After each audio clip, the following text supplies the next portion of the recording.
ये बड़ा ही गलत फहमी है हमें कि द्वारिका डूबने से सारे यादव नष्ट हो गए, जबकि मूल महाभारत पढ़ोगे आप तो अर्जुन जब लेके आते हैं द्वारिका वासियों को, सबको लेकर आते हैं, बीच में आक्रमण भी होता है, तो कृतवर्मा का एक पुत्र था। कृतवर्मा कौन है? भगवान कृष्ण ने अपनी बेटी कृतवर्मा के पुत्र को ब्याही है। तो कृतवर्मा का बेटा यानी भगवान कृष्ण का जो दामाद था उसको कुरुक्षेत्र के पास एक मार्तिकावत नाम का एक नगर बसा के वहां का राजा बनाते हैं अर्जुन।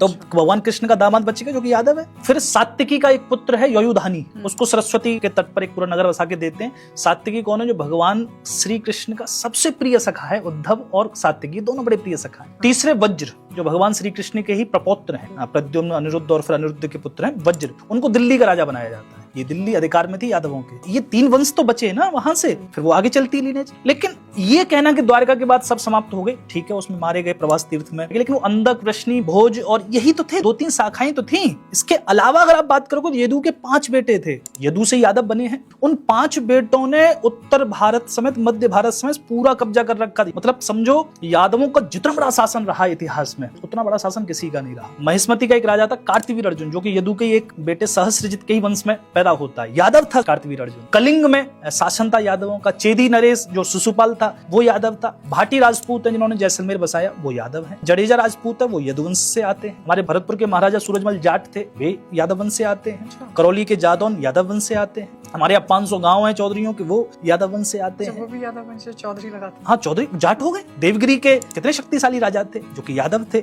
छत्रपति शिवाजी महाराज की माता जी यादव थी, उनकी सेना में बहुत सारे यादव सेनापति थे जो उनके लिए जूझे। कर्नाटक में मैं पढ़ रहा था, मैसूर के राजा का जो वंशावली है कर्नाटक में, वो यादवों से निकली है। कहां तक पहुंचे हो? यादव बहुत पुराना वंश है। क्या ये यादव शब्द रहा, ये बहुत बड़ी बात है कि हम यादव शब्द को 5-4 सालों से यूज कर रहे हैं। आप कैसे कह सकते हो कि यादव नष्ट हो गए? तो यादवों की बहुत सारी शाखाएं थी, इनको शाखाओं के बारे में नहीं पता, इतिहास नहीं पता। अब ऐसा थोड़ी सारे यादव इकट्ठे होकर द्वारका ही पहुंचे और वहीं नष्ट होकर मर गए।